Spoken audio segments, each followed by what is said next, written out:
बिस्मिल्लाहिर्रहमानिर्रहीम। अस्सलाम वालेकुम व्यूअर्स, आप देख रहे हैं डाइनिंग और आज हम फाइबर और ग़िज़ाइयत से भरपूर मज़ेदार सी मिक्स दाल बना रहे हैं। रेसिपी पसंद आए तो चैनल को सब्सक्राइब कर दें। बेल आइकन को ऑल पे कर देने से आपको वीडियो का नोटिफिकेशन सबसे पहले फ्री में मिल जाएगा। इस मज़ेदार सी दाल को बनाने के लिए 4 चम्मच लोबिये को हमने भिगो दिया था। अब सिर्फ 2 मिनट के लिए इसे उबाल रहे हैं। सुरख लोबिये के छिलके में कसीला सा जायका होता है, इस तरह से वो खत्म हो जाएगा। लोबिये को 5 से 6 कप पानी डालते हुए उबाल लेते हैं। सब्ज़ छिलकी वाली मूंग की दाल 1 पाव है, यानी 250 ग्राम्स। इसे रात भर के लिए भिगो दिया था। एक दूसरे पैन में 8 कप पानी डालते हुए इसे भी उबाल लेते हैं। खड़े मसालों में 3 लौंग, 1 दालचीनी का टुकड़ा और 1 बड़ी काली इलायची।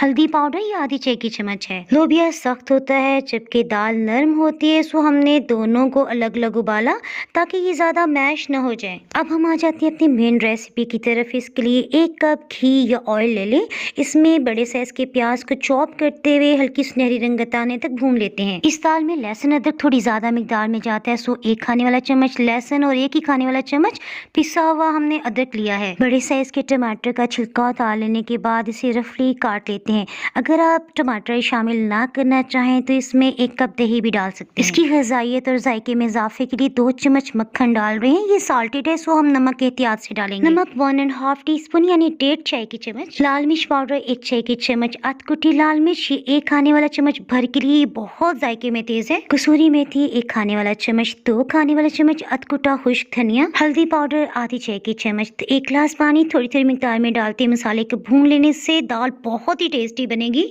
लोबिया तो गल चुका है, दाल को भी देख लेते हैं। 50 मिनट हो चुके हैं। देखिए दाल के दाने को जब प्रेस किया है तो ये टोटली मैश हो गई है, लेकिन बिल्कुल टूटी फूटी नहीं है। लोबिया भी गल चुका है, सो इसे भी डाल लेने के बाद हमने 1 खाने वाला चम्मच पेपरिका पाउडर शामिल कर दिया है। दाल के लिए जो मसाला बनाया था खूब अच्छी तरह से भून चुका है। ऑयल ऊपर की सतह पे आ जाने के बाद हमने दाल में शामिल करते हुए ढक्कन से कवर कर दिया है। बिल्कुल कम आंच पे पकने से मसालों का कच्चापन भी खत्म हो जाएगा और सभी फ्लेवर्स दालों में खूब अच्छी तरह मिक्स हो जाएंगे। तीखे जायके के लिए 6 हरी मिर्चों को हमने चॉप कर लिया है। मुट्ठी भर के हरा धनिया, आधी चाय की चम्मच चाट मसाला और आधी चाय की चम्मच गरम मसाला पाउडर डाल दिया है। मसालेदार खूब मजे के चिकन छोले की रेसिपी भी अपलोड हो चुकी है। इसका लिंक ऊपर आपको आई बटन में नजर आ रहा होगा, उसे क्लिक करके रेसिपी देख सकते हैं। मिक्स दाल की रेसिपी पसंद आई हो तो लाइक और शेयर कर दे, चाहे तो मक्खन से इसे गार्निश करते हुए सर्व करें। मजीद रेसिपी देखने के लिए डाइनिंग आर को आप यूट्यूब, इंस्टाग्राम और फेसबुक पे फॉलो कर सकते हैं। फिर मिलेंगे किसी मजेदार सी रेसिपी के साथ। अल्लाह हाफिज।